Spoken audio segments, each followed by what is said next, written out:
Hello. Hai guys, saya King. Selamat datang.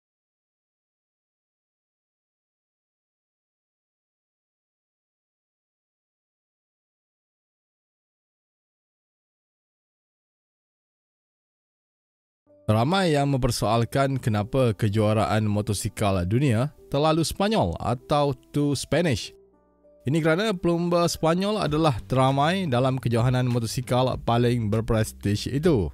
Malah Petronas Sepang Racing Team pernah digelar sebagai Spanish Racing Team walaupun hanya ada seorang pelumba Spanyol iaitu Xavi Vierge di kelas Moto2.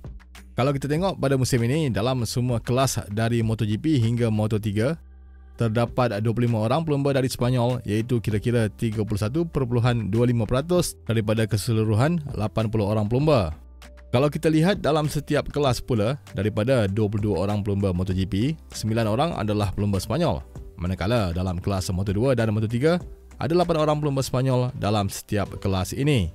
Tapi kalau kita hendak katakan kejuaraan motosikal dunia terlalu Spanyol, tidak begitu tepat juga. Ini kerana pelumba Itali pun antara yang teramai.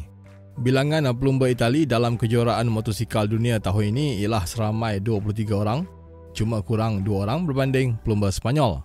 Ada 7 pelumba Itali dalam kelas MotoGP, 10 orang dalam kelas Moto2 iaitu yang teramai dalam kelas pertengahan dan 6 orang dalam kelas Moto3. Antara sebab Itali mempunyai ramai pelumba ialah kerana Akademi VR46 yang ditubuhkan oleh Valentino Rossi bagi menggilap bakat-bakat baru dari negara tersebut. Jadi dari segi bilangan, kejuaraan motosikal dunia dikuasai pelumba dari Spanyol dan juga Itali.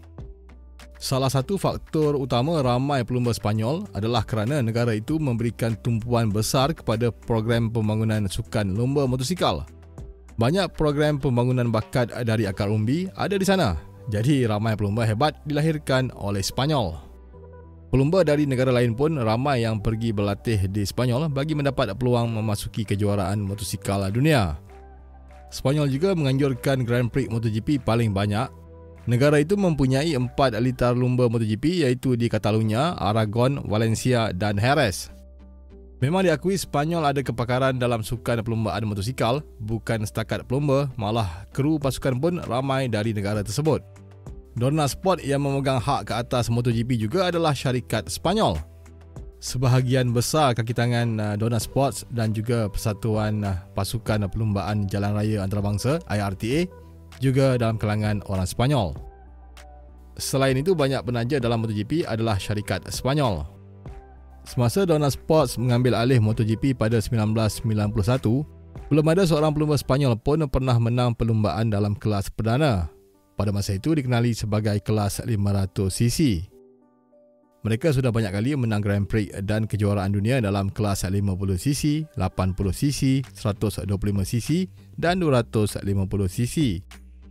Antaranya Angel Nieto, Ricardo Tormo, Sito Pons, Jorge Martinez Aspar, Manuel Herreros dan Alex Crivier. Cuma pada masa itu belum ada pelumba Spanyol pernah menang perlumbaan atau kejuaraan dunia kelas 500cc. Pelumba Spanyol hanya menang perlumbaan kelas perdana buat pertama kali, buat julung kalinya di Assen, Belanda pada 1992 menerusi Crivier dalam kelas 500cc. Crivier juga merupakan pelumba Spanyol pertama memenangi kejuaraan dunia 500cc iaitu pada 1999 selepas muncul naib juara pada 1996 di belakang pelumba legenda dari Australia, Mick Doohan. Kejayaan Crivier itu memberikan semangat dan keyakinan kepada pelumba Spanyol bahawa mereka mampu memenangi kejuaraan dunia kelas perdana. Selepas itu, Spanyol terpaksa menunggu selama 10 tahun sebelum pelumba dari negara itu kembali memenangi kejuaraan dunia dalam kelas perdana. Pada 2010, Jorge Lorenzo muncul sebagai pelumba Spanyol kedua memenangi kejuaraan dunia kelas tertinggi itu. Pada masa itu, kelas 500cc sudah pun dijenamakan sebagai MotoGP. Lorenzo juga adalah pelumba Spanyol pertama memenangi kejuaraan dunia MotoGP berganda apabila dia sekali lagi meraih gelaran itu pada 2012. Dia memenangi kejuaraan dunia MotoGP ketiganya pada 2015. Sejak Lorenzo menang kejuaraan dunia MotoGP pada 2010, semua juara dunia MotoGP sehingga sekarang adalah dari Spanyol, kecuali pada 2011 dia menangi Casey Stoner dari Australia. Sejak 10 tahun lalu, boleh dikatakan adalah era pelumba Sepanyol. Sebelum itu, kita telah menyaksikan era kegemilangan pelumba dari British, Amerika Syarikat, Itali dan Australia. Marc Marquez adalah pelumba Sepanyol paling berjaya dalam kelas MotoGP. Dia bukan sahaja muncul juara dunia MotoGP termuda, malah menang gelaran itu sebanyak 6 kali, termasuk 4 kali berturut-turut dari 2016 hingga 2019. Apabila Marquez cedera dan terpaksa berehat panjang musim lalu, ada yang beranggapan era penguasaan pelumba Sepanyol akan berakhir.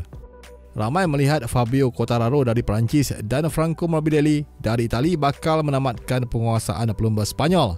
Tapi sebaliknya, Joan Mir memastikan pelumba Sepanyol terus mendominasi kejuaraan dunia MotoGP. Pada musim ini, apakah pelumba Sepanyol akan meneruskan penguasaan mereka?